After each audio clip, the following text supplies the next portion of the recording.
Count us in when you're ready. I mean, it's been a couple weeks, so yeah. Shake that off, all right.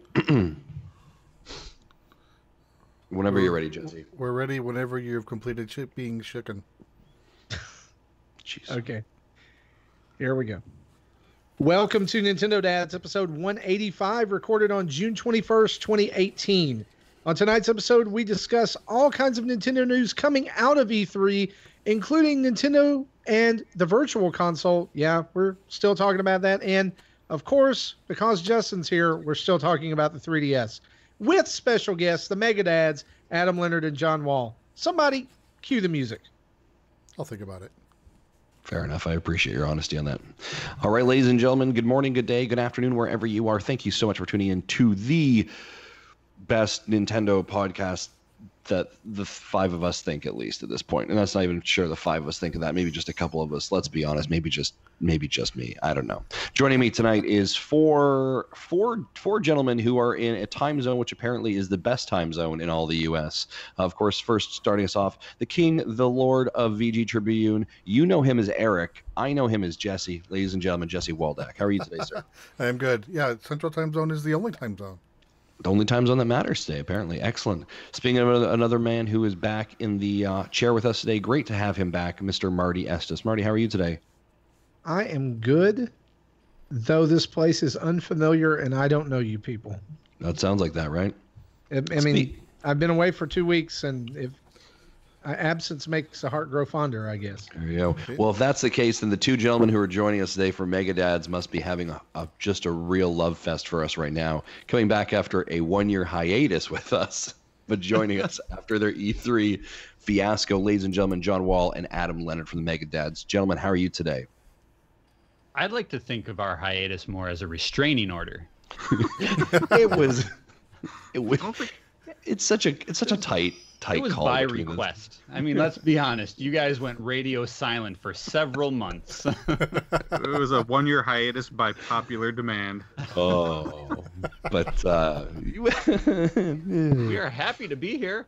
Good. We're happy to be back, eh? I swear we're going to behave. Yeah, well, you know, I started off our chat with John with me cursing in the chat anyway, so I thought, well, maybe we just don't behave today and we just have good fun. But you guys, right? Hopefully, it's just getting it out of your systems before we hit the record button. Again, it's 4 a.m. You never know what you get out of me. That's true. That is true. Now, that being said, these gentlemen, you guys are hot off the heels. You return from E3. How are you guys doing? It's been about a week now. John, I saw some posts from you kind of saying, you know, boy, I wish this wasn't my job that I was currently doing. I wish I was doing that full time. Yeah, but how are you guys feeling? How are you recuperating? What's going on? We're good now, I think. I mean, there's always that coming down from a convention where you're there and you're like in your element and you're meeting people and you're playing games and you're like pretending like you're a professional doing a job, and then you come home to your day job and it's like, oh yeah, this is what I do 360 some days out of the year. There is a hard reality check. Yeah, you know, it's like everybody has that when they go on vacation, and you get that like that mild depressive funk of oh, this is what life's really like, and then for guys like us who are like super gamers and have been doing this our whole lives, E3 kind of multiplies that. And yeah, I'm not gonna lie, I've literally dreamt about it every night since coming home. Wow. It's getting a little absurd. Sure.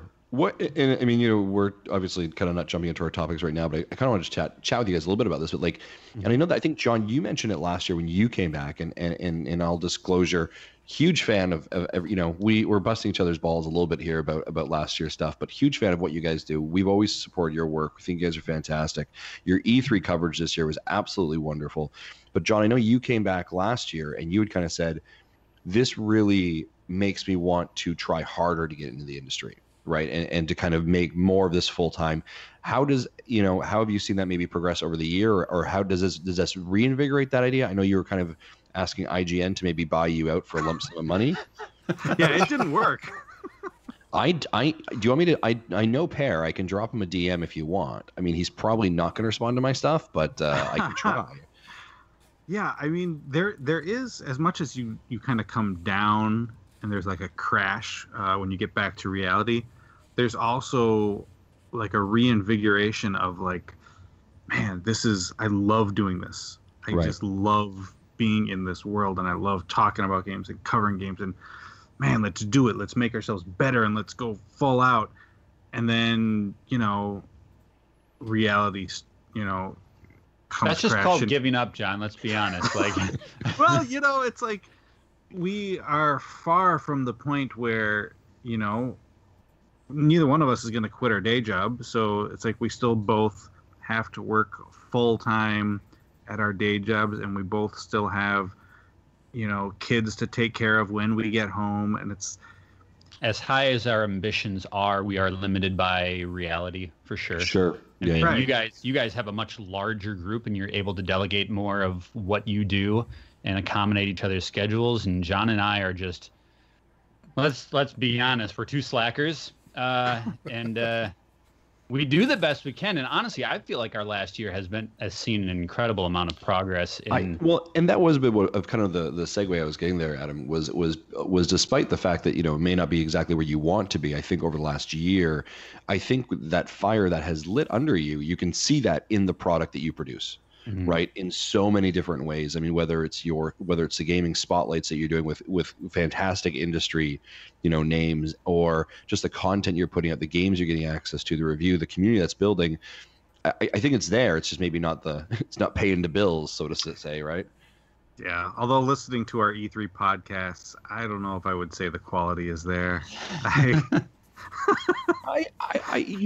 think I would disagree, right? I think there's the ability to be unfiltered. I think provides you a genuineness, right? That allows for that quality. That's the one thing I do like about podcasting during E3 week is, it isn't always in a clean, sterile environment, audio wise. Mm-hmm. NWR did a show in a locker room because that was the quietest room they could find, and I bet you the locker room stunk. and there was still a lot of clutter. And you two did your stuff in your questionable Airbnb. It's knowing. I've been to E3. I know what that week's like. Any place you can sit down and record is better than nothing. So Well, I mean, look, let's be honest. So as a listener, I'm okay with this. Neither group has reached kind of funny sex dungeon status yet. Right? I mean, if I tilt the camera a little bit that way. Yeah, that's none of your damn business. I think that was a couple of E3s ago that they rented the sex dungeon. Though Adam did come close with his puff puff. Gotta love the puff. Well, I think one thing that I tried to lean into this year, and I think we both did, we kind of came to the conclusion that while we are covering the games, I think what made our E3 quote-unquote coverage different than everybody else is ours was more like, this is what it's like to just be an idiot lost in LA. Like our live streams were, with our wives in the room. A lot of the video coverage that we've recorded that hasn't hit the air yet is just like, this is what it's like to be in the middle of it. Mm-hmm. At the point that people are going to be getting a lot of our, finished video content, they already got the news. So let's tackle it from a different angle, from a different direction. Like, this is what Joe Schmo experiences walking into the razzle dazzle of E3. And I think that's kind of where our market is. I think that's what people have said they want from us. Not necessarily a polished media analysis of video games. Yeah, the video game content is there, but it's more like, this is what the everyman experiences there. Yeah, if they want a professional coverage, they're not coming to us. Sure. That's great. Okay, excellent. Well, gentlemen, we're gonna jump into a little bit of the news. We're definitely gonna talk a lot more about your E3 experience and specifically Nintendo. So, Adam, sharpen your pencil and start taking down some notes and maybe what good things you can say, because I think that list may be small. It's all on a Post-it note. Yeah, one thing. They have a nice booth design. Is it at least double-sided? The lady gave me cookies. Sticky. All right, before we jump into the news, of course, Marty, who is the news brought to us by today? Well, Justin and everyone, the news is brought to us by the good folks, our good folks, over at patreon.com/Nintendo Dads, where we have had quite possibly one of the best weeks for new signups that we have had since I've joined the show. I mean, like, it was unprecedented. So we want to say thank you. Huge thanks to our newest patrons, Greg Gorzowski, Jordan Brown, Dakota Hart, and Travis Vandeveer, for helping us to create more and better Nintendo Dads content. We really appreciate you guys. And if you've been a patron for a long time, we appreciate you as well. Just thanks for everything. You make life worth living. Yeah, absolutely. And Marty, we did something a little bit different this month for our giveaway as well. Typically we do a $50 eShop giveaway. We changed it up a little bit different this time, right? Right. So this month we did a 3 $20 eShop gift cards that have already been, the winners of that have already been notified, but I will go ahead and tell you who they are. Paul Lloyd, Mike BC, and new patron Greg Gorzowski all won $20 gift cards from Nintendo Dads. Did So you say you can Mike go Wazowski? Mike Wazowski, yes. Mike Wazowski. The Mike Wazowski. That's right. That's absolutely right. He's a patron of ours. He really enjoys our stuff. Yeah. So all three of those guys, if you were one of those folks, be sure to check your Patreon messages and let us know that you have received that, and we'll get those cards along to you very shortly. And Justin, yes, might we add right now that we're going to do a contest during this very show? Absolutely. We're going to give away some stuff on the show tonight, actually. What are we giving away there, Marty? Well, for the benefit of our YouTube enhanced viewers, right? Not just listeners, we're going to give away these Joy-Cons, the Splatoon Joy-Cons, pink and green. And Mega Dads is going to help us give that away as well. So pretty Absolutely. Cool. So we're going to do that later in the show. So guys, stay tuned for that as well. So go to our Patreon folk. We like that a lot. All right, let's jump into the news. Marty, what's on our news docket today? Well, Justin, Nintendo will not let the 3DS die. I know Everyone wants the 3DS to die. I don't. But Nintendo will not let it die. Because they like me. Not only will they not let it die, they said two things about the 3DS this week that I felt like we should talk about. Number one, on the heels of E3, where no 3DS games were shown whatsoever, Reggie commented and said that we will indeed continue to have some new games on the platform. Now, let's talk about that. What is some? Because we've already seen Bowser's Inside Story, right? Mm-hmm. We know Luigi's Mansion is coming out later on this year. Is some once a quarter, every 6 months? What are we looking at here? Sure. Well, I mean, they've already listed games into 2019 for the 3DS. John and Adam, I assume that at E3, the reason Nintendo did not do well in your books was because they were showing no 3DS games. Absolutely. You nailed it. Right? I was like, where are all the 3DS games? I want to play some more Picross. Right. I was wandering the here? floor with my stylus. Like, what do I do? Yeah. Where do I go? We had to do Street Pass with loose leaf paper. Writing down our names and handing them out to strangers. Lots of phone numbers on them. And puzzle pieces? Yeah. It got kind of weird. Security had to escort us out. That's fantastic. Now, in all honesty, are either of you playing your 3DSs now, or is it the device that's kind of leveling out the bookshelf behind you, Adam, because it's uneven and you needed something to slide underneath it, yet it's resting on the sole of your 3DS? I'm gonna blow your minds here. Collectively, I have never owned a 3DS. That's right. I forgot about that. Mm-hmm. I don't care about your opinion then. John, go ahead. Okay. Mine, it's right over there on the shelf. It's kind of become that device where once a year when the kids have like bring an electronic to school day. They have a bring an electronic to school day? Yeah. I go, well, I don't want you to bring the iPad. You're not bringing my phone. Bring the 3DS, I guess. I mean, if you lose it, Why are your kids bringing electronics to school for a day? What is that? Like the teacher takes evaluation of like Well, what shows up? They figure just in case they don't spend enough time at home staring at screens. My kid can't take a crap without a portable device. What are you talking about? Oh man. We're gonna jack I'm him just up like he's in imagining some of Matrix the once he goes electronics up. that come in. All right. Oh geez. I found this one in mommy's drawer. There it is. Sorry. What are we at? 15 minutes? I tried. Oh my goodness. No, I was, in all seriousness, I was thinking like the kid who shows up with like the old busted Walkman. Kids are like, what's that? I'm remembering when I was a kid, like the electronics I would bring to school when I was a kid would be like the Mattel Electronics football. Oh yeah, Tiger Tiger games. handhelds. Mhm. Yep. I remember having like the a sweet Pac-Man Castlevania on my 2 watch. game. Yeah. So your 3DS is kind of buried and getting dust. And I guess I'll ask, again, we're going to come back to this. Did you guys actually see any? And I'm not actually being facetious here. Did you guys see people actually carrying 3DSs on the show floor at all? Saw a couple switches, but I didn't see any 3DS.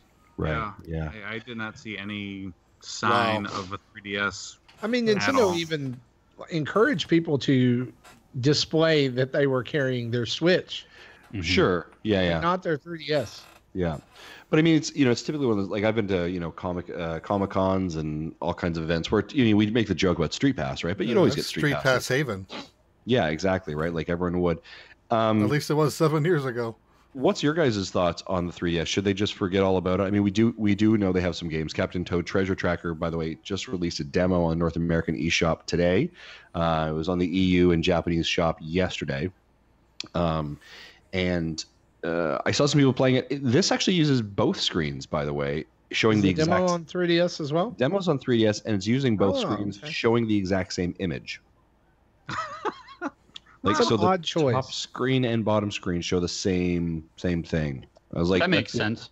That feels lazy in a lot of ways, but You whatever. could have That's- put anything on that top screen, little animated graphic. Anything. Or, Well, at least like an overhead map. yeah. yeah. So we do know that Nintendo will continue to support the 3DS for a bit. Do you guys, do you wish it was just dead and buried? Is this a bad idea from Nintendo? I understand. I mean, it's sold like 400 million units, so it's hard to just pull the plug because I'm sure they're still selling games. Sure. Even if it's just old games, I'm sure it's still making them a decent amount of money. So I get that it's hard to just pull the plug completely. I do think I'm getting the vibe that they are moving on. They'll probably be the game here and there, but I get the impression at least that they are devoting most of their resources to the Switch now, Right. and I'm happy with that. Yeah. Huh. Okay. Actually, interestingly enough, they actually just in Europe announced 2 new Nintendo 2DS bundles heading here on June 29th. And one of them is the new 2DS XL. As opposed to it being that blue finish, it's now green, and it has preloaded in their Mario Kart 7, and then they actually have a Tamagotchi Life one that is preloaded. So it sounds like they're still making the SKUs, right? They're still shipping them out, saying like, "Hey, let's just slap a new color and new game. Well, Here you go." let's talk about the second comment because I think this might actually give us a new way to talk about this, okay, and provide some new information. Nintendo has said that the 3DS, they believe, is accessible to a lower age demographic. This is an actual quote, accessible to a lower age demographic, and they are actively seeking software teams to develop for that specific purpose. I kind of view the 3DS like the Adam Sandler of video games. Like if people keep throwing money at this thing, they're just going to keep making more content. That fair. That comment kind of reminds me of the Microsoft comment when at the Xbox One reveal, when Jeff Keighley asked, "What about people who don't have internet access. This is back when internet was required. And he says, well, yeah, we have a system for people without internet access. It's called a 360. I'm like, ooh, that's not a good thing to say. Yeah, it's kind of tone deaf. Mm-hmm. But I think what you're seeing in this comment, this is just my opinion, and it probably doesn't mean anything, but I think what we're seeing through this comment is that Nintendo is positioning the 2DS XL going forward. No more 3DS XLs made. Really, no more 3DS made.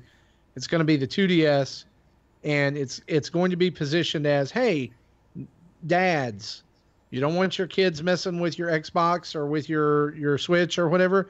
Hand them this, and there's going to be more games that are bent toward younger kids, right? Whereas they're going to begin to market the Switch as, once you grow up a little bit, you can have a Switch.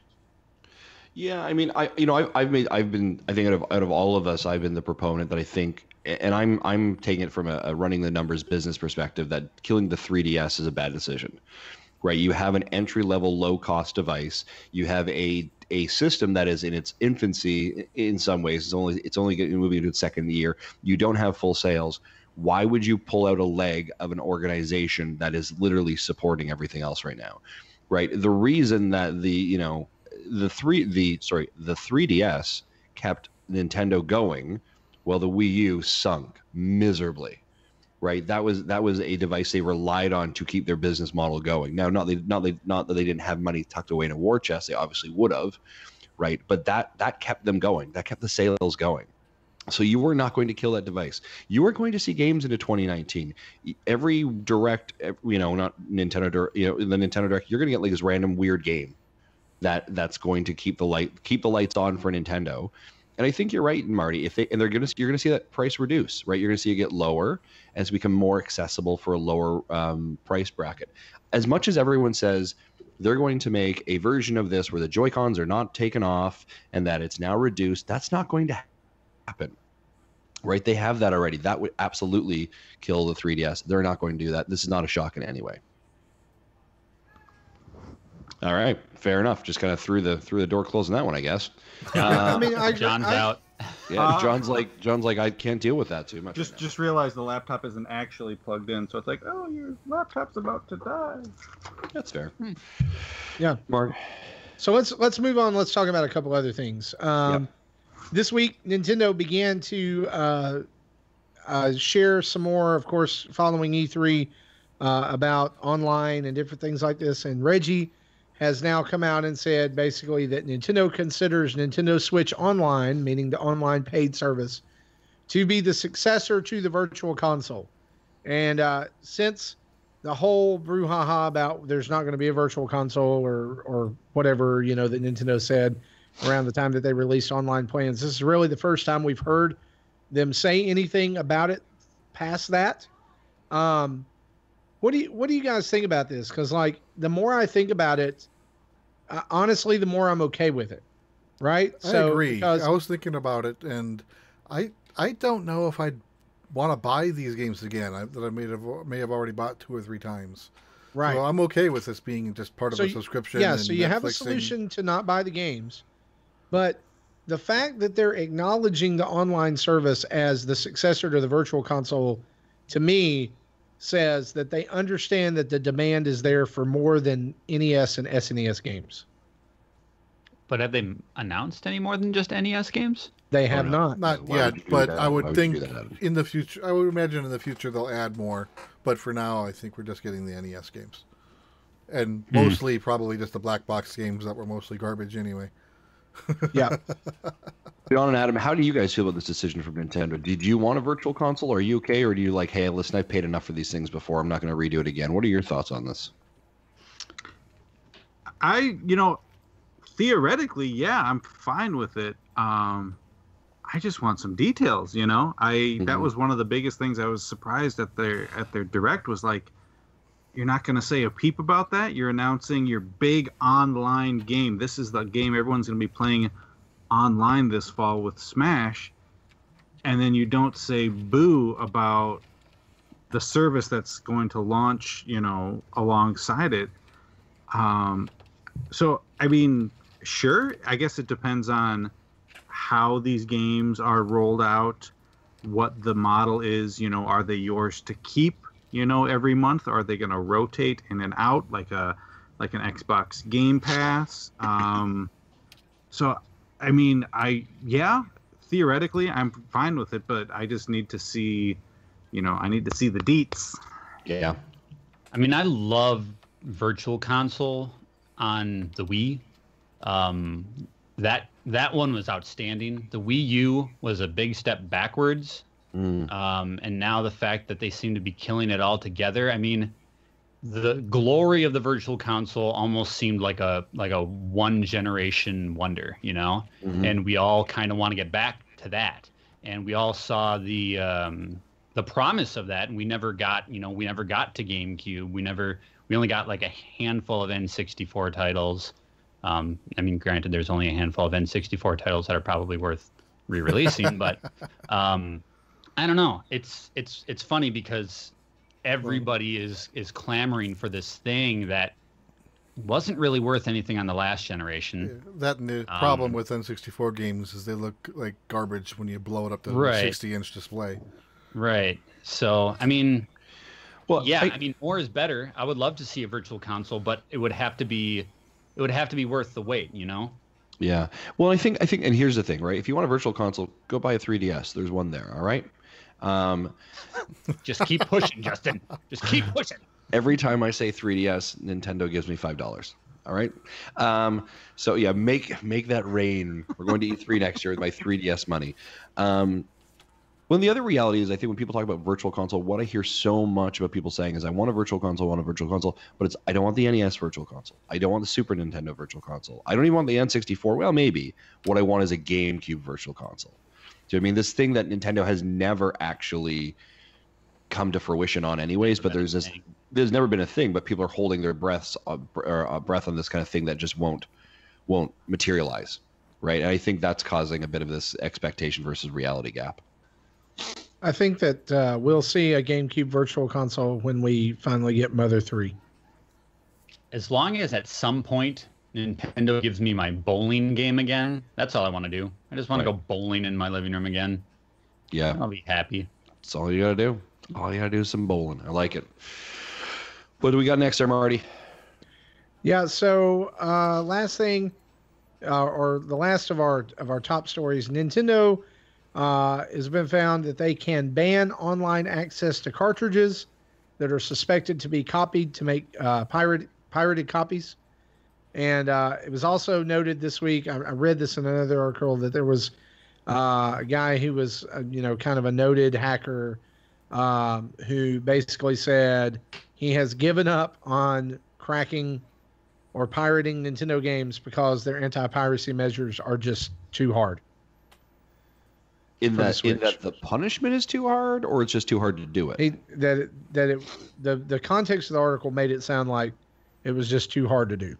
Yeah, fair enough. But they have some really strong anti-piracy measures.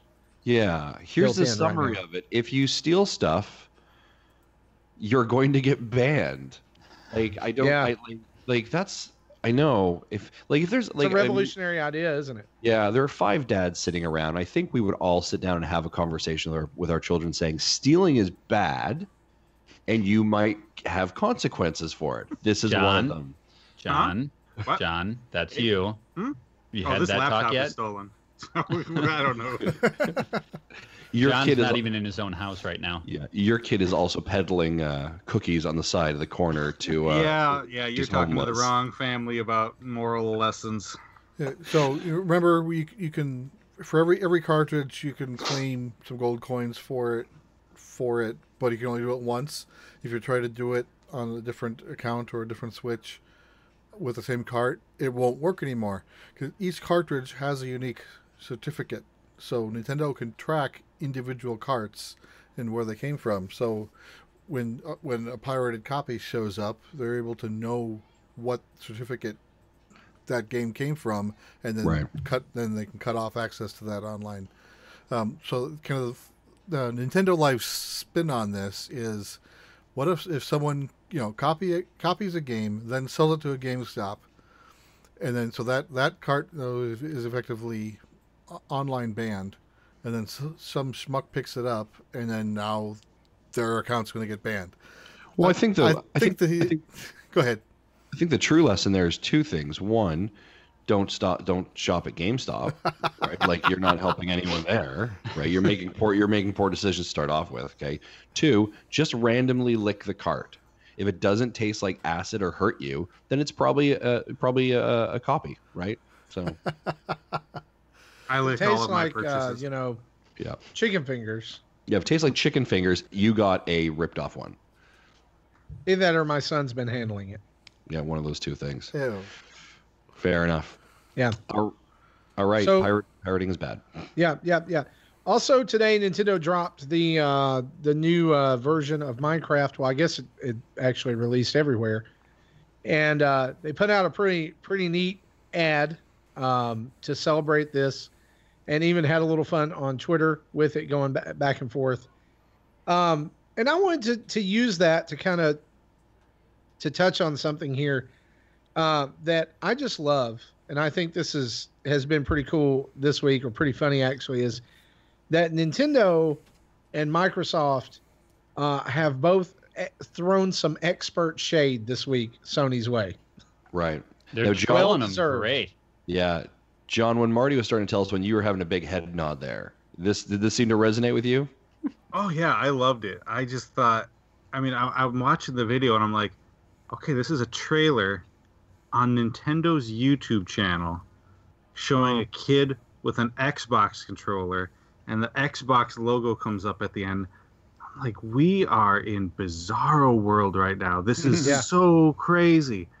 And I do think, especially coming off just the horrible press that Sony's getting over their Fortnite debacle, that this is just kind of like, I don't think they were like overtly taking shots at Sony, but it's just kind of an extra, like, it doesn't help their cause, at Sony. It doesn't look good for them when the competition's like, yeah, man, let's just all play together. It's fun. It's great. Good time. Yeah. I saw a meme of, back, after the Xbox One reveal, when, Sony said, this is how you share your game on PlayStation 4, and he hands off the box to someone else. So this meme had the same image, but the faces were replaced with Nintendo's logo and Microsoft's logo, and it says, "This is how you play together." It's kind of amazing that Sony got into the position they're in now by saying, we care about the gamer and we're going to do everything for them to cater to them. And, I don't think they're in any threat to lose their spot, but it's funny how now you look at it and you're like, they're just kind of like, you know what, we're good. We don't need to impress anybody. We don't need to go out of our way. We're just gonna play by our rules and coast to the finish line. But regardless of Sony's policy, I did think it was super cool to see this and to see the back and forth on Twitter with the accounts. Everyone's just kind of having fun and having a good laugh about it. Yeah, and I wonder, Phil Spencer has been, and you guys were at the Xbox conference, obviously, for E3, and I think, his statement at the end was very telling. It was along the lines of, we hope that just people play on any platform. It was a very universal statement, but I think very compelling, right? Like we just want people to be playing our games. That's kind of it, right? Not necessarily it has to be on an Xbox, but it could be on a device running some kind of emulator, or not necessarily, but my point there being is kind of anywhere, right? Are we starting to see a strengthened relationship between Microsoft and Nintendo? Obviously this ad kind of would support that, right? Are we starting to see them becoming a bit more bedfellowy, or is this just happens to be the right time for that note, landing basically, to your point, John, right after this whole Fortnite debacle? Do you expect that this is getting stronger? Obviously, Phil Spencer also mentioned not too long ago that he would love any of his characters to be in Smash. Cold stop, right? Like, what do you guys think? What's your kind of impression of that? I think that it's a great business decision, right? You've got two companies who, for the past little bit up until the Switch have kind of been the little dogs chasing the big dog, right? Right. And so it's almost like, well, if we can't beat them individually, let's take them on together.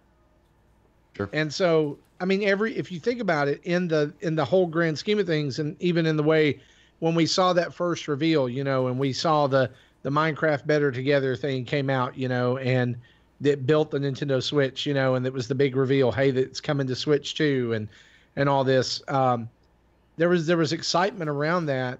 And at the time, it felt unprecedented, but then Rocket League came out and there's crossplay between the Switch and the Xbox and PC. And then now Minecraft's doing it. Now Fortnite's doing it. And is Paladins doing it as well? Can you play against people on PC? I don't know. I'm going to assume so. I was playing Paladins today, and I can assume that these were people that were on PCs. I'd have to actually be on Paladins' website, take a look. I think that crossplay was mentioned. Now EA is even saying, coming out and saying for FIFA 19 that they're considering crossplay. It's like one of those features that's like now it's kind of almost becoming like internet connectivity in consoles. Like it's kind of a given. Like we need to be able to play with each other, and for Sony and I mean for Xbox and Nintendo, they have everything to gain and nothing to lose from this, right? I mean, it doesn't really cost them anything, because if you have Minecraft on the Switch, nobody's going, man, I just really I don't like playing this on the Switch. I'm going to go over here and buy it again on Xbox because it's not doing what I want it to. And now it's all together. It's all doing the same thing. And so, like, to the consumer, it elevates Microsoft, it elevates Nintendo, it elevates everybody who's participating, and it makes Sony look like a big jerk. quite honestly, and like, to me, like, I'm sitting back, and of course I was a little further withdrawn during E3, and I was just kind of following along news bites and things, except for the Nintendo presentation. But like, to see that the biggest news that was coming out of E3 was that Sony wouldn't allow crossplay on a free-to-play game, that I think really speaks to the changing gaming industry, right? Yeah, and that's a little bit of it. I love the fact that Fortnite, a free game, is launched on a Nintendo console, and the biggest upset is Sony's being dinks about their like Sony's like, hey, we didn't even say anything about Fortnite. Do you know what I mean? Nintendo does this thing over here, which ripple effect then hits you, and you're getting the shade from the PR perspective, which I think is absolutely hysterical. I also, by the way, I do have an answer for you on the crossplay for Paladins. So it does have crossplay. Okay. However, I want to make this statement here. It's worth noting that the PC version does its own thing, which makes total sense given the potential advantage of mouse and keyboard. So on the other hand, Sony is still keeping its online play to itself this generation, meaning that PS4 owners of Paladins will only be playing PS4 owners. This leaves Xbox One and Switch players as crossplay. So very much so in this case, if your crossplay on Paladins, if you're using the Nintendo Switch, is with an Xbox player. Yeah. Sony's in the corner minding themselves. And it's really interesting because you see a real like loosening of the reins across both the Xbox and the Nintendo camp. Nintendo used to be the company that kept such a vice grip on everything Nintendo. Like, we're not doing voice chat because, we don't want you to hear, this and that, and we're not letting you use our properties in Wreck-It Ralph unless we approve the size of the characters on screen. And they used to be so guarded about everything. Well, and now no blood in games. Look at Mortal Kombat for Super Nintendo. Just everything, like everything had to meet that standard of, that Nintendo seal of approval. And now they're literally flashing the Xbox logo in their advertising. There's such a bizarre changing of the tides. And in regards to Sony, this is just like, not only is this a bad move, with the cross play, but the way that they're holding hostage, not just a game account, it's the most popular game in the world. And like, that is the wrong battle to try to fight, So This is going to be a very, very, very detrimental thing for Sony unless they pull their heads out of their you-know-whats. But besides that, I think it's more interesting to see the lengths that Nintendo is going with this working, alongside Microsoft. It's just unprecedented for this company. Yeah, I don't think we're going to see Master Chief and Smash or anything like that. No, but I think it's just fascinating the way that they're working together in whatever capacity that might be. But here's my deal: if he's like, we want you to play wherever, whenever. Okay, where's my Cuphead for Switch? That's all I'm asking. You're not going to see. I don't think the sharing of intellectual properties like that. But I mean, they're certainly getting cozy in a way that I wouldn't have predicted even half a year ago. And I suspect you may still see first two. And I think one of the games that actually stood out during the Xbox conference, and I don't know if you gentlemen remembered as well, Tunic. Yeah, I thought that gorgeous, that was fantastic. And I was like, oh, that's got to come to Nintendo. I mean, that's a dead rip of Zelda in a lot of ways, right? It looks fantastic. But I think it was originally rumored to be a Nintendo Switch property as well, or not property, but one of the games. But I believe it's now coming because that was one of the companies they acquired during their 5 or 6. That was being produced or published, by Finji, which is a third party. They do Night in the Woods. Oh, okay. So it's very possible Tunic could show up on Switch. I believe. I don't think there's any exclusivity deal there. I don't know. I thought that was one of the exclusivities, but I hope that you're right and I'm completely wrong. That game looks fantastic. Yeah, absolutely. So I also don't see this necessarily being a forever thing either. As soon as Nintendo or Microsoft becomes the new king of the hill, I can see things flipping the script really quick. Yeah. I mean, but for now, it's nice. Yeah, it is. It's kind of like one of those episodes of any like the bad guy and the good guy have to team up and they have to work together to solve the problem. Eventually, the bad guy is going to screw them. The bad guy in this scenario is Xbox, by the way, just as an FYI for all of that. I was wondering. Yeah. So I think it's fantastic though. What else are we on the docket there, Marty? Let's take a look here. Flipgate. Flip Grip is on Kickstarter right now.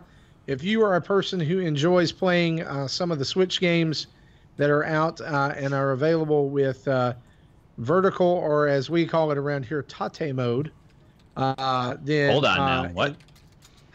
Let Jesse explain this one to you. Language. You've never heard of Tate mode? Just make sure you watch your. The joke is funnier. I know, right? I was going to say, just make sure that when you're in the shower, you just wash your tates really good. Okay. Tate last, though, not first. No. You don't want to get from the top to the bottom. So I've shown this before. The 3D printed grip that I have, where I can put the Switch in sideways in the middle, and then put in the Joy-Cons on the side, and I can play it. With a vertical screen. Are there games that play that way? Yeah, yep. There's a ton of them. Actually, recently released Ikaruga, the Donkey Kong arcade, just about all of the pinball games that are out there. Jules Watson's, what's that one he does? Mud yeah. Blocks. Yeah. Do they have a Tetris like that? That seems like it's made for it. Not yet, but it wouldn't surprise me. Yeah. Like the Punch-Out arcade does it. Pretty much any of the old arcades do it. It's because they were vertically aligned in them. I didn't even know that was a thing. Yeah, actually, John and Adam, I just put the link to the Kickstarter in the chat. So the Kickstarter is at 86% of its 91. goal. It's at 91 now. 91 with 17 days left. And the Flip Grip is only like $12 per grip.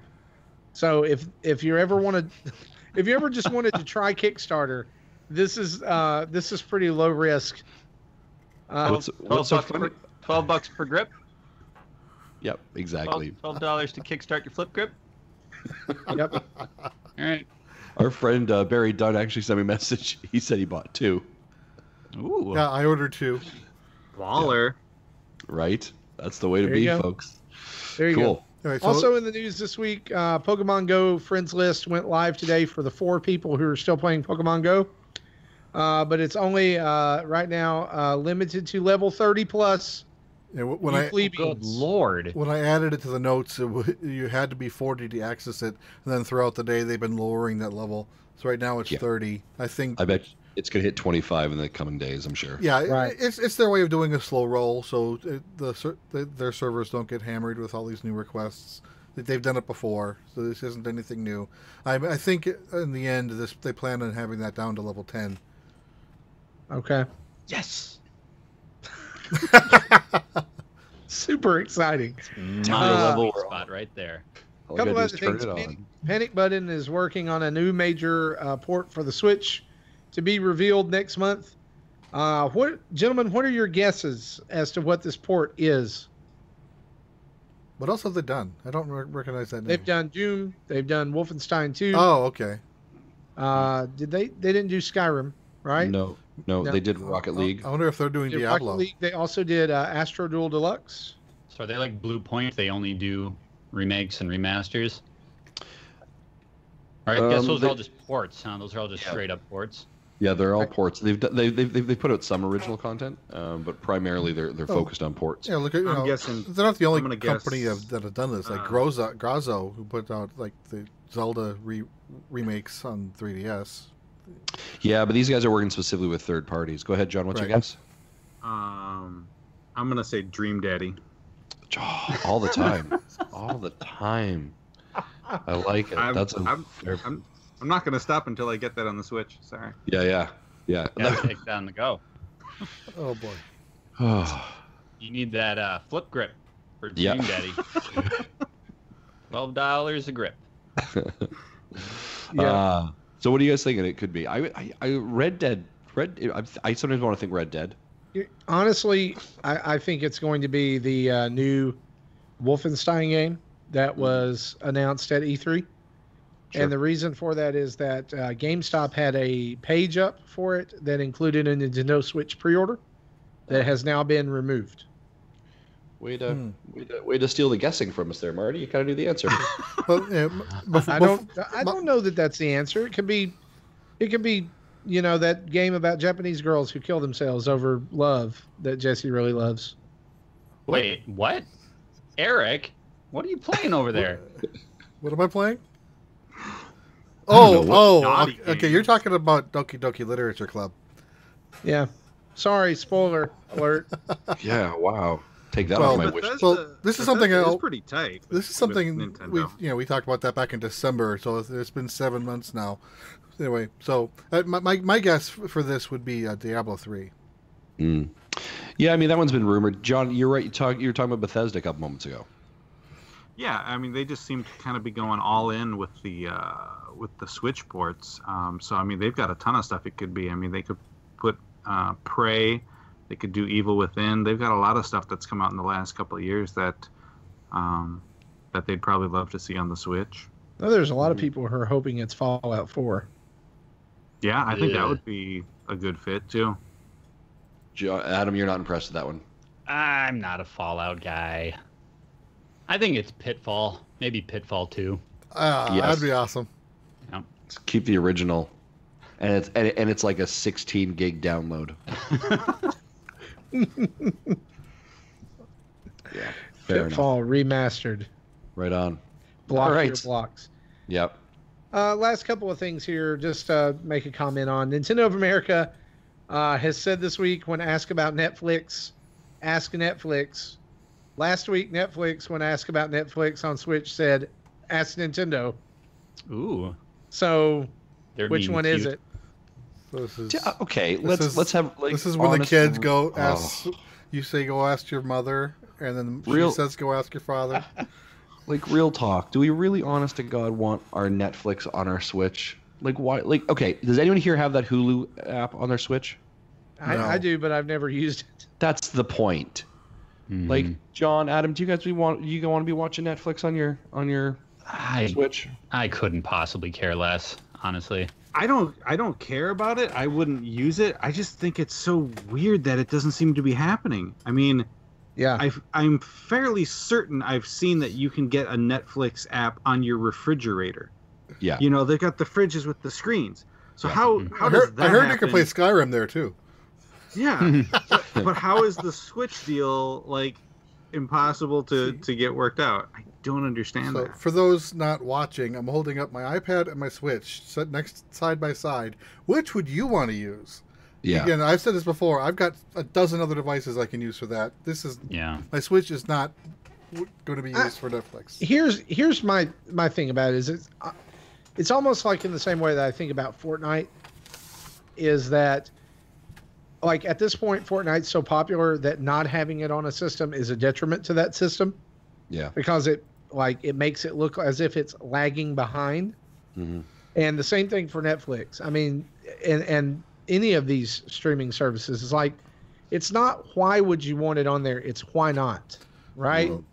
Because I do the know. thing is that if I'm laying in bed and I'm playing a game, maybe my phone is charging on the bedside table or something like that. How, I can switch over from the game I'm playing and watch a show on Netflix, right? Or maybe somebody doesn't have all these devices that we have. Yeah, I do know a lot of people who literally has one device. When the next device comes out, they sell the old one. So that could be, they sold the Wii to get the Wii U. They sold the Wii U to get the Switch. And now they don't have a Netflix device. I still have friends who are keeping their Wii, like the original Wii. They don't have any games. They've not downloaded anything for the Virtual Console.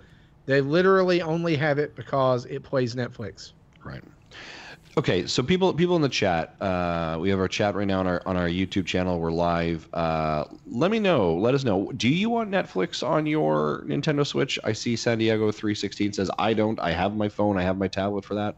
So let me know in the comments below, guys, what you think. I think it's dumb, but I think Santiago's little icon there is giving me the middle finger. Yeah, I think probably he is. Wow, Yeah. that kind of hurts my feelings. Yeah, Just you, not the rest of us. Dan Nagan definitely says no. No. Cool. I for sure want Netflix. Makes no sense not to have it available. It's from Adam. Fair enough. Okay, so your default is it's on every Adam Goswick. It's on everything. So therefore, I still want it. That's fair. Okay, and someone who's writing Japanese, which I can't read. Cool. All right. Fair enough. He says hello, everyone, according to Google Translate. Oh. Okay. Well, that's very kind. Very kind of him. Okay. Konnichiwa. John, okay. Miyamoto, he's ready for you to take his picture now. Shut up. I don't want to talk about it. Yeah, actually, John, Miyamoto-sama, you better get a picture with him. Actually, John, you're going to talk about it because now we're going to segue to your guys' experience at E3. Gentlemen, how, we talked. I like how, Adam, you literally just took your shirt off to get ready, like your sweater. You're getting comfortable. Made me all hot. Hey, nice shirt, Adam. Look at that. Thanks. Those are samesies. Those are great E3 shirts. Guys, why don't we have E3 shirts? That's right, because we didn't go to E3. God, we're losers. That's awesome. Hey. They don't have a duvet cover. Yeah, do you guys have duvet covers? I don't even know what a duvet is. It's something you should cover. Apparently. We should send you complimentary duvet covers. Robert Duvet? No, that's Michael. That's Michael Duvet. I mean, those shirts are pretty cool and all, but I mean, our fans can have a king size bed blanket with our faces on it. I would be. Guess how many of those have been ordered? Whole zero. You can count them on zero hands. Yeah, exactly.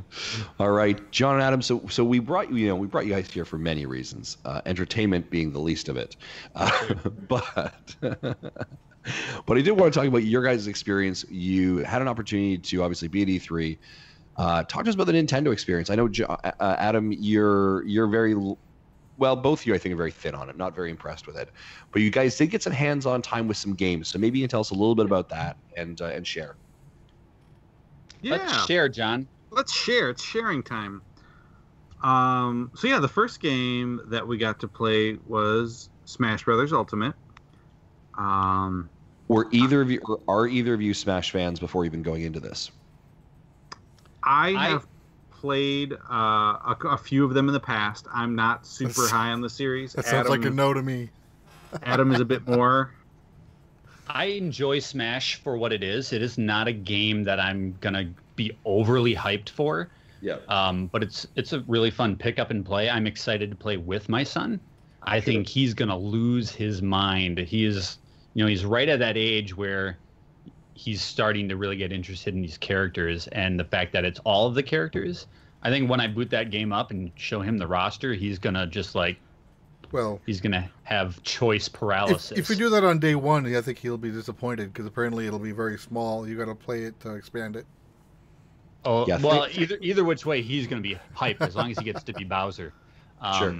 I'm excited to play that with my son. But again, it's not a game that I'm going to sink hour after hour into, but it's definitely a game like a Mario Kart where it'll be, the perfect game to just pick up and play for like 15, 20 minutes and then keep going back to. So yeah, the last Smash that I personally owned was on the GameCube. So I'm not like a series veteran or anything, but it's a really easy game to pick up and play. And I mean, it felt like Smash feels. Yeah, I don't really know what else to say other than it's what they say it is. It's Ultimate Smash. It's all the characters. Yeah, we did a four-player Smash. Four-player Smash start on the new Breath of the Wild stage. So that was cool. Okay. I was Link. Who were you, Cloud? I was Cloud, man. Heck yeah, I was Cloud.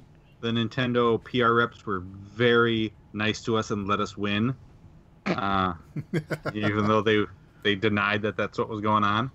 But yeah, I mean, it feels good. It looks good. Well, remember, those PR reps don't necessarily work for Nintendo. They just some of them are contracted to be there on Nintendo's behalf, so they may not know what they're going. Eric, what's doing. Do not ruin this for them. God. And then I did a second match, a one-on-one, where I don't remember the stage on that, but I mean, it's the Splatoon one, wasn't it? Was it the Splatoon one? It might have been. I'd have to check the video again. But hey, if you love Smash, you're gonna love the heck out of it. The thing about demoing Smash and you have 10 minutes to do it is that game is so crazy and so fast, especially the more characters you get into it. And there's just stuff flying all over the place and you're mashing buttons and things are flying all over. And by the time it's done, like your brain is trying to recalibrate and like, what did I just see? It's not like playing a platform or an adventure game where it sinks in as you go. This is just like... Yeah, you almost have to have someone recording footage so you can go back and remember what you did. Right, exactly. It's just like a flurry of lights and colors, and then they're like, all right, let's move on to the next game. And you're like, wait, what just happened? Right. So my question to you is this, is somebody who you say you owned Smash on the GameCube, so obviously you've played Melee, and you may not be able to speak to this, but if you haven't played the others, did it feel more like Melee? It seemed like one of the things that they were saying was that they've taken the gameplay from Brawl, it would be significantly faster. From Smash 4, it would be, moderately faster.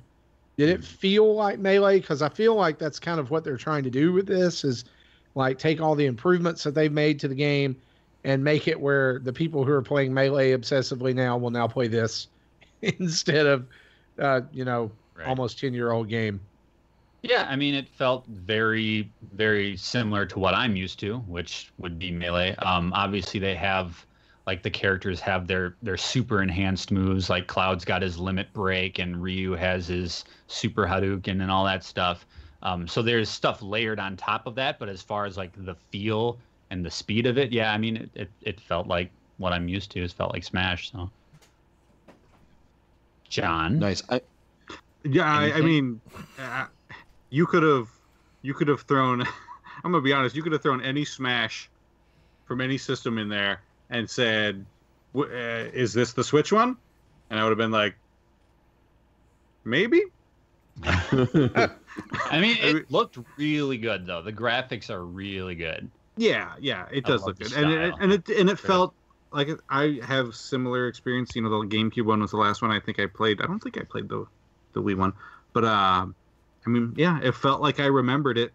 It felt familiar. The kind of muscle memory came back, and I remembered how to do it. And it's a game that Yeah, I do have a lot of fun with playing. It's, I'm not in love with the series, and it's not something I would spend a lot of time with. But for me, it's a game you can have a lot of fun with on a weekend at home or during an Extra Life marathon or something like that. Party game, which is another, like, I didn't play the last one, so I don't know how online changes the experience. But this, as well as Overcooked 2, which we also played, I just can't see playing them online because so much of the experience to me is, that couch, not co-op, but that, you're playing against the guy sitting right next to you. So it's the intensity and the yelling back and forth and the nudging and the laughing. And we played Overcooked 2, and it was a group of us. Not to move on too fast from Smash, but like, to me, that was the experience. And they talked about how it has online now, and I kept thinking, why would you want that? Well, my son, when he plays Smash, he doesn't play randoms. He very rarely he play randoms. Mm-hmm. He's got a group of friends that he'll connect with online. He'll be on a Skype call or Discord call or whatever they do. So they're still having the coach co-op experience, just other than the punching in the shoulder stuff. But it could very well be a generational thing. Like, we grew up. They're still laughing. They're still yelling. They're doing all that. It's just I can only hear one side of this conversation. Right. So let's maybe talk a little. So obviously, and I would agree with that. I think when we heard Overcooked 2 online, it was kind of that weird, like, I don't know if that necessarily is what I want. Mm-hmm. Do you guys want to talk a little bit maybe about Overcooked 2 and how that played? I mean, it's basically the same game, new skins, new recipes. It felt like another stage of Overcooked. And I asked the representative, I'm like, okay, so, feed me the line, give me the elevator pitch. What's new in here? What can we expect from the sequel over the other one? And her response was basically, it's new characters and new stages. And she didn't really have a lot for me. And I had about 5 minutes to play. We did one round, and it was like, that's Overcooked. So, I mean, I know there's like which is still super fun. I love Overcooked. Yeah, we are hyped for Overcooked in this family. We just finished Overcooked 1 about a month ago. Me and my wife powered through the entire thing. Almost got divorced 3 times.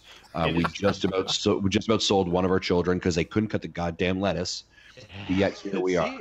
And that's just it. Like, that is the experience that you can only get with everybody in the room together like that. I love Overcooked. It is such a unique experience. Me and my wife and John and his wife will get together and we'll play that and just shout at each other, much like you. And it's just, it's such a great game. I'm very excited for this game. But much like Splatoon 2 was kind of like new dressing, such as Overcooked 2. Right. Okay. Fair enough. Smash, Overcooked. What do you guys move on to next? You got to play Starlink, Adam. I did play Starlink. Starlink is No Man's Sky, and Star Fox had a baby. After they had Puff Puff? They had so much Puff Puff. Interesting conceptually. Mm-hmm. The demo started where you were out in space, and you have to enter the atmosphere of a nearby planet. And much like No Man's Sky, it is a seamless transition. You go through the atmosphere, you coast down, you scan the environment for it seemed like you could scan enemies as well as like flora and fauna and rocks and wildlife, things like that. I don't know what ultimately that gains you. Maybe it's just like an encyclopedia, but it transitions into like a kind of like a Star Fox combat level. You're hovering close to the ground and you can strafe around your enemies. The hook of this, of course, is the Toys to Life angle, where you not only have a specific ship that you buy, but you can modulate the weapons, which is an interesting idea. It's kind of confusing. There's a lot of menus and submenus, and I had like a rail gun on my left cannon and a photon phaser thing on my right, and both of those can fire independently. And it was almost like It's almost like a land vehicle because you just hover so close to the ground and you're strafing around the enemies and shooting at them. It's novel. I think this will be a really good kids game. The Toys to Life angle makes it kind of limiting in its appeal to me. I think it's kind of telling though that you're playing the game and you had no toys there was there. Nothing there. Yeah. So I mean, it's kind of telling that you apparently don't really need any of those for that game. I mean, well, they could very well be future-proofing that game. Like, yeah, we want you to buy the toys, but ultimately it's not reliant on those. Right. And I did hear, I think, that nothing is gated like a Skylanders would have. You need to have this character to get to this level. Where I've heard if you have the starter pack of Starlink, you can do everything in the game. So that part's nice. It was okay. I will say that the graphics were not good. I thought that pixelated enemies were a thing of the past, but somehow this game brought them back. The textures were muddy, and I mean it was fine. I mean it's definitely a kids game. Let's talk about the best. Don't go into it looking to be impressed as an adult who's played a lot of shooters or action games. Sure. Okay. Let's talk about the best part of your Starlink play, Adam. And that's when I tapped you on the shoulder. And I said, yeah, let's talk about this. So he's starting the game, and I give him a tap, and I'm like, Adam, look to your right. That's Miyamoto standing right there. So he's probably 10 feet from us to the right in a crowd of people. Mm-hmm. And they're like taking photos with some people. Uh-huh. And I'm like, I look at the PR person. I'm like, I'm sorry, but I have to interrupt you to show you and even they were like kind of starstruck, like, oh my God, yeah, look at that. And I'm filming at him. Yeah, keep in mind, John has a camcorder in his hand this entire time. Okay, but I'm trying to be professional. We're here to film the game, not be like paparazzi. A pivot of your wrist, John. 90 degrees to the right. That's all I'm going to say. So I'm filming Adam play the game. And with my other hand, I'm reaching in my pocket like, where's my phone? Where's my phone? I'm going to get a selfie with Miyamoto. And I get my phone out, and I flip it to the camera, and I turn, and he's gone. Oh. And there was a... I didn't see it originally, because I thought he was going to have to come past us, because the exit was on the other side of us. Yep. There was a little door up there, which I think is like the VIP lounge, and he was just gone. And I was like, he straight up jumped the railing and he had his glider out and he was just like hovering over. It's like, I'm gonna go play Smash. And I look at Adam, I'm like, you saw him, right? Tell me you guys know that when you turned your head, he like threw a smoke bomb down and disappeared. He's like, oh crap, it's the Mega Dads. I'm out. And I was like, I can't believe I didn't even get a photo of him. But he was there. He was real. We'll remember that forever. Yeah. Okay. Anything else from the Nintendo booth that you guys got a chance to play or kind of struck your fancy at all? It sounds I don't want to put words in your mouth. It seems real lackluster.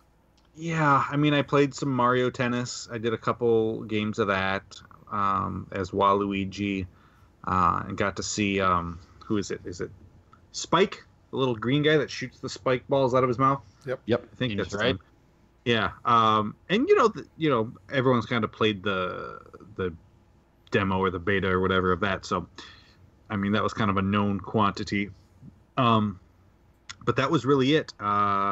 We only had 30 minutes to play those 4 games, and they had Pokemon in separate stations, so they didn't have time to let us get hands-on with that, which would have been cool. I was kind of surprised. I mean, I guess I don't remember the release date, but I was kind of hoping that Super Mario Party would have been up there. They had no Super Mario Party. Yep. And that was early October, by the way. Is it? Well, that's even more surprising. October 5th. Yeah.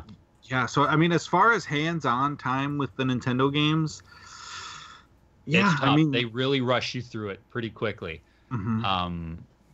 But honestly, it's it kind of if you back up and our experience with the Direct in and of itself. John and I were both very underwhelmed. And so when we went to the appointment, and Smash was great, Smash was fun. And then from there it was just kind of like, here's some other stuff.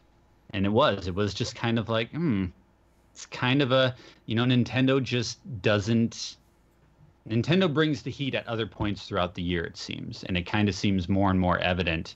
I mean, even like Pokemon was announced before E3, so Pokemon during that Direct wasn't that big of a thing because we've all seen it, we've all experienced it. So other than the Smash, which in my opinion was greatly overplayed in that Direct, and it was Super Mario Party was really the only other thing that interested me at all, right? Which was pretty disappointing. Fair enough. Yeah. Now, obviously, and speaking of disappointment, the lack of Animal Crossing for yourself too, Adam. Like, how long was that? Did you stop crying? How long did that take? Well, to be completely honest, and we discussed this on our episode before leaving, the last fall episode of our podcast. I didn't expect it to be there, especially knowing that Smash and Pokemon were going to be the hot items. I was fully prepared for it not to be there. Yeah, it sucks that they didn't even tease it, but I thought it was going to be there, man. I thought this was... So, okay, Justin, you can probably correct me because you're Mr. 3DS. Does the Animal Crossing on 3DS connect with the mobile game? No. Okay, so when the mobile game came out, am I mistaken that one of the selling points was that this was going to connect with a full version of Animal Crossing? There was going to be some interactivity between the two. That was how was absolutely stated and how they promoted it. What the hell are they waiting for? I mean, the mobile game's out. The mobile game's been out.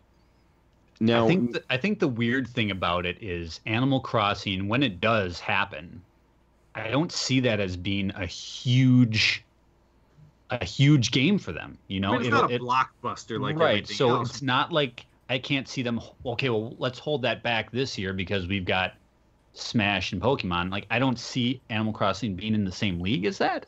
So that's the thing that kind of confuses me. Is like John says, what are they waiting on other than the fact that they're just not doing it? Yeah, I think the challenge for them is that they need to begin to pad out years 3 and 4. If I'm being completely honest with you, of what they need to do, and I think they held some things back. I think that's why you didn't see Metroid. I was actually quite shocked we didn't see Metroid. So I think that has to be year 3. I think Animal Crossing has to be announced in year 3 as well, and probably Pikmin. I think those are the ones that they need to start figuring out their ways to find their footing. I mean, we obviously know Yoshi's in the docket as well, so either Animal Crossing or Pikmin would be pushed further back as well. So they said that Yoshi had been pushed back to 2019, but did not give a time, right? Yeah, right. I think Yoshi's gonna be like your April-May game for 2019. Yeah, I was thinking March, something like that, where Kirby was this year. Yeah, you certainly wouldn't think it would take them 2 years from announcing that game for it to come out. Yeah, it may actually already be done and sitting in the hopper. And they're just honestly, waiting. I think Metroid, we're gonna see that in 2019. I think we'll be playing it by the end of the year. Maybe that November slot game. Yeah. Like if you think about it, if the hype around it is significant, that will be the game that will be their E3 game next year. How soon do you guys think we might see? I mean, they're doing a lot of Wii U ports. But you have to imagine that all of those games at some point in the Switch's lifetime are going to get proper sequels. How soon? I mean, how soon do we get a brand new Mario Kart or a Donkey Kong or even I mean, they're not just going to release the ports on the Switch, right? There have to be sequels in the works. At this point, like you saying brand new Mario Kart, like reminds me of something I was talking about with a friend of mine during E3 week, that at this point there is not going to be any more DLC added to Mario Kart 8. Right. Like, I think that's obvious. I think that's coming out. coming to be seen. I mean, that game is selling ridiculous amounts still. And still topping charts. And so they would have already needed to kind of strike on that if they were really going to capitalize on it.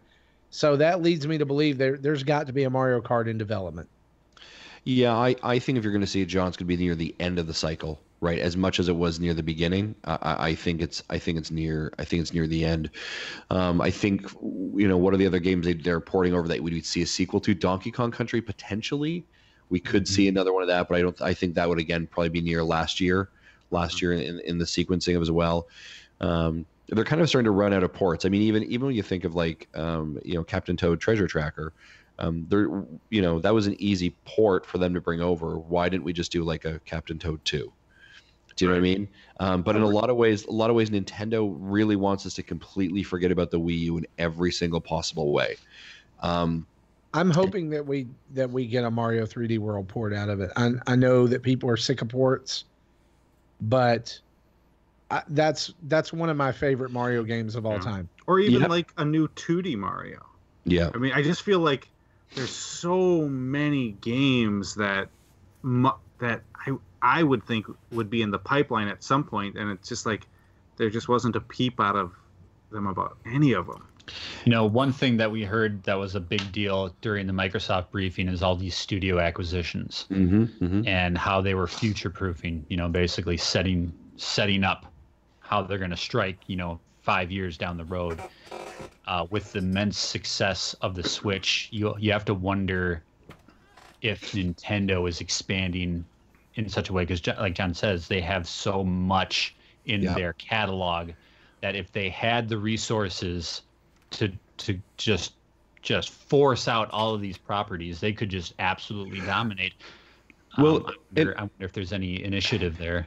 I think to be honest, I think they've got a lot of pots on the stove boiling, right? So even if we think of Mario Tennis coming out today or tomorrow, whenever you're listening to this, that's actually being done by Camelot, right? So that's not being done by. Was it really? Yeah, it's not being done by Nintendo directly, right? So they've farmed that out as well. So they are starting to farm out some of their actual work.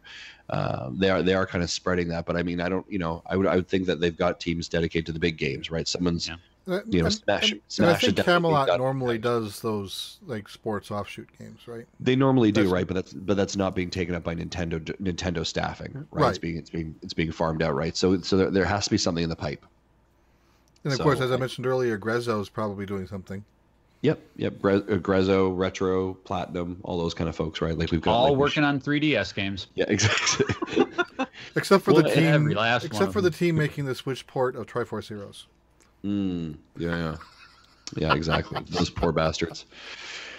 So before we get off of this and start talking a little bit about what we've been playing, a quick kind of round the horn, there are a couple quick questions that actually came in through our Twitter account that I want you guys to maybe give us a quick answers on. These are just hot takes. Going back to Smash Brothers, Ryan Craig asks, who is your best character to play in Smash Brothers? So guys, quickly around the horn, just who's your best? Bowser. Okay, Bowser. John?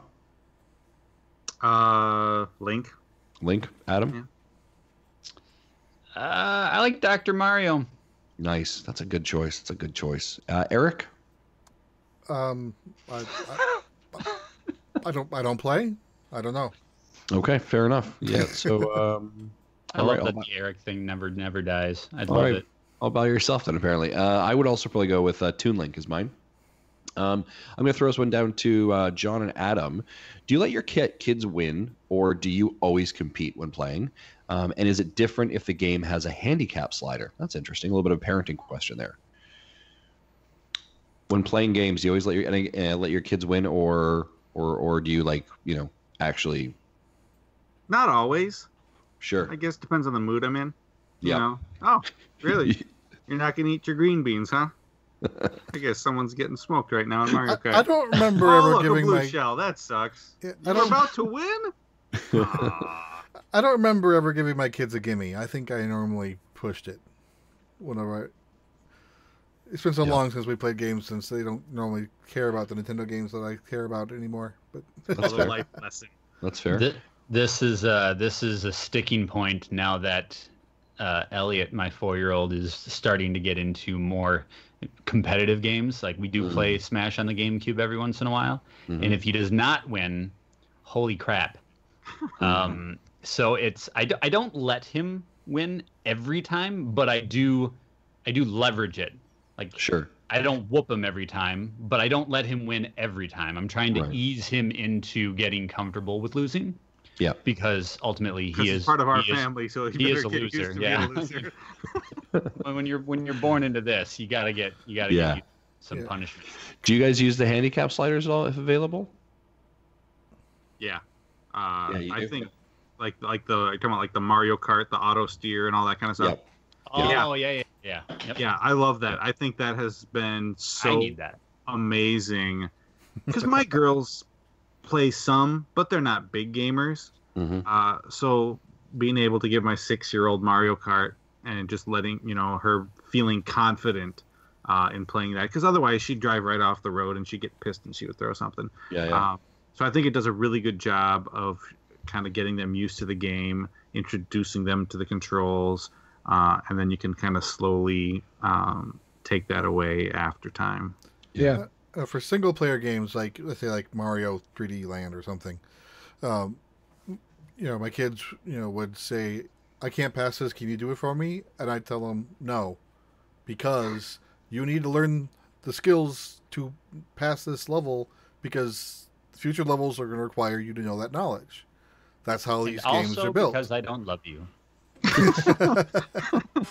They didn't like my answer, but they understood it. Yeah, so with my son, my daughter doesn't really play games. She'll pick up a game every now and then and play it. She likes like 1-2 Switch and Just Dance and a few other like Lego games and things. But my son has inherited the finer points of trash talking from my wife's family. Nice.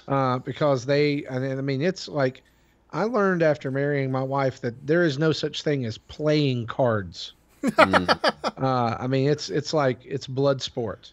They will laugh at you and they will exploit you and they will drive you into the ground and then laugh at you again. So my son will march through the house and let me know that he's going to destroy me at Mario Kart or Smash. And so then I have to remind him who his daddy is. and I'll just be like, we'll play a quick round of Mario Kart and I'll win all 4 courses and I'll be like, son, say it. Just, come on. Who's your daddy? Who's always going to win at Mario Kart? Who's always going to win at Smash? But here's the thing. Up until like the last couple of months, it's been a sure win every time.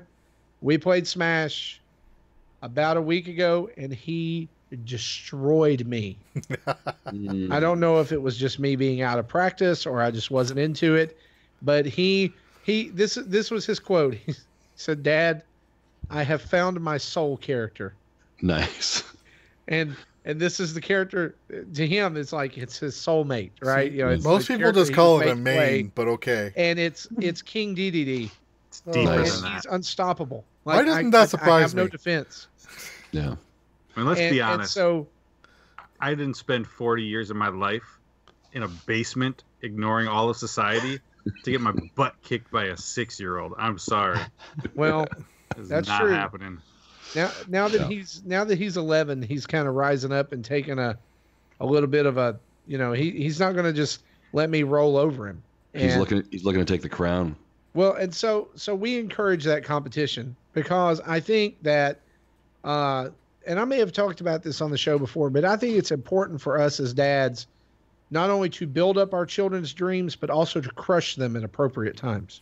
Right. That's important. That's why I'm teaching my 7-month-old daughter to hustle at darts. And before you know it, we are going to be rolling in it. I like it. There you go. I told my 10-year-old, I was like, and by the way, you'll never find true love. It doesn't exist. So just get used to that. Oh, that's fantastic. I like it. All right. Other quick questions, and we're going to move on to really hot takes on what you've been playing, and then we'll wrap this up here.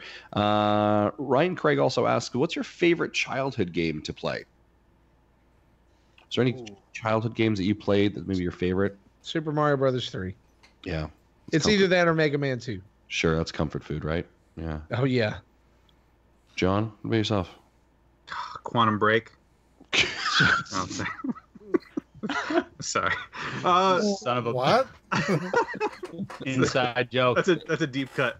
I mean, I have a real soft spot for Super Nintendo. So Super Mario World, Pilot Wings, ActRaiser, all that stuff. Anything from the Super Nintendo. Yeah. Adam, how about yourself?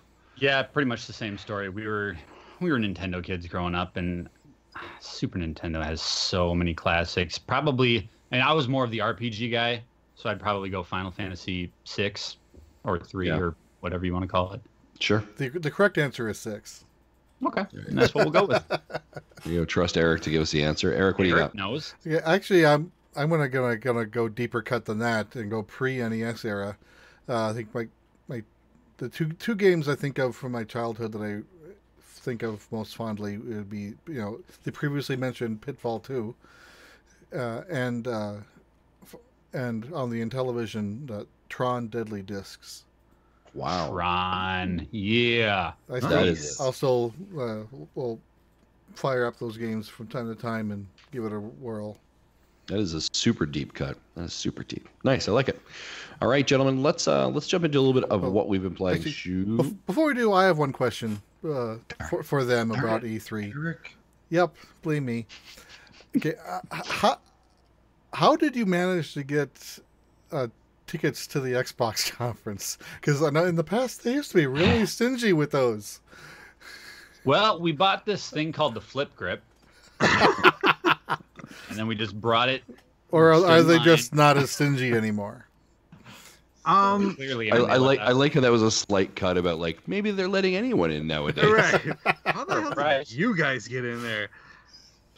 I mean, we've had a little bit of a relationship with them in the past as far as getting review copies of games and stuff like that. So okay.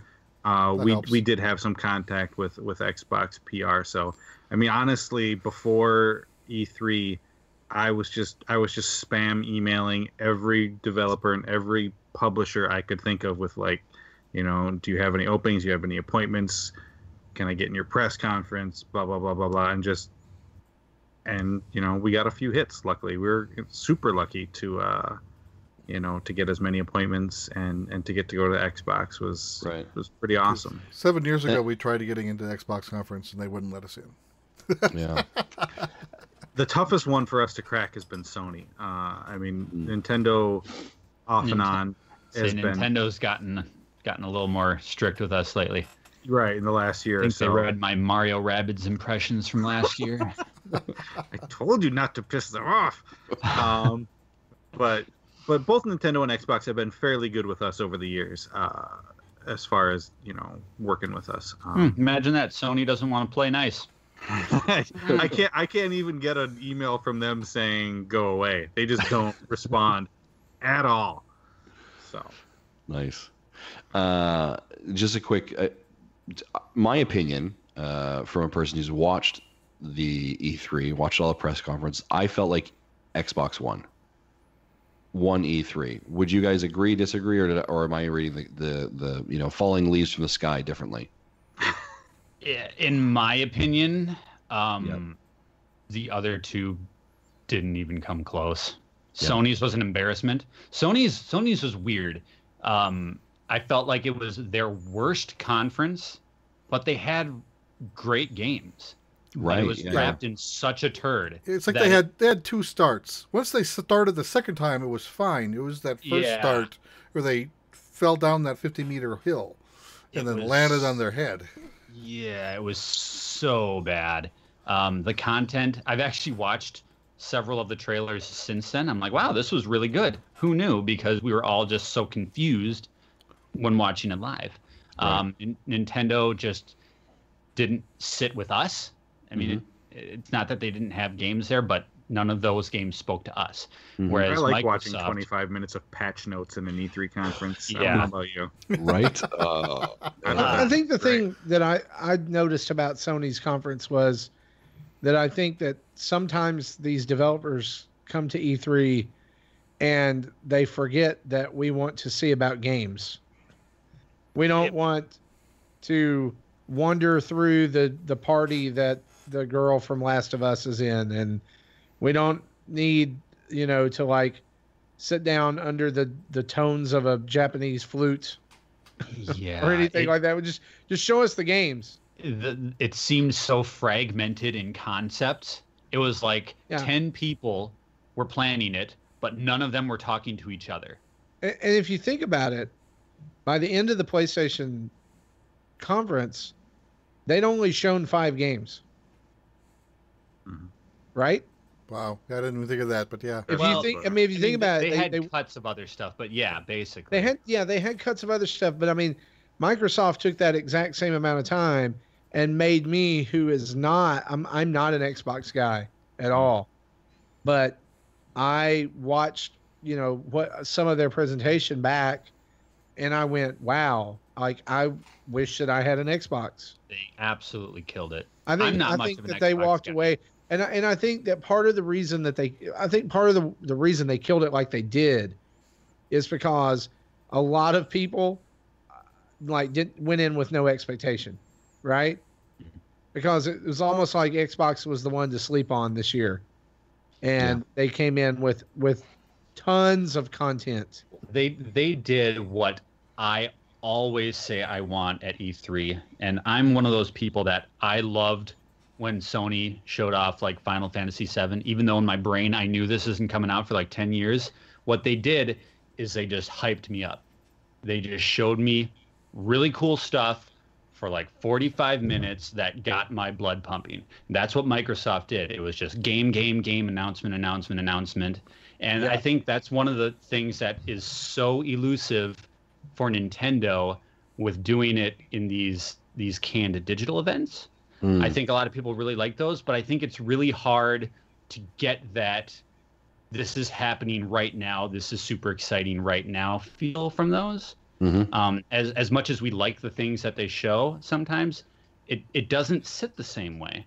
I think Xbox just absolutely blew it out of the water. The thing about Nintendo's conference, and I've kind of said this about them in the past, that they need to show more games for the future. They need to be more about, not just the next 6 months or anything, but like at this show, like putting them up against the other big two, like I really have come to appreciate that, because I know that I'll actually be playing that, those games that I see, like I'll be playing those at least within the next year.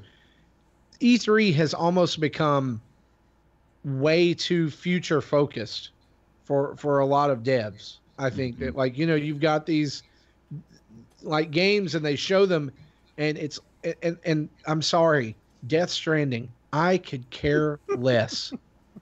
I don't know what is going on inside Norman Reedus, if there's a baby controlling him like some kind of flesh covered robot or something like that. I don't care. By the time they're like, this year we're going to show you gameplay, I don't care.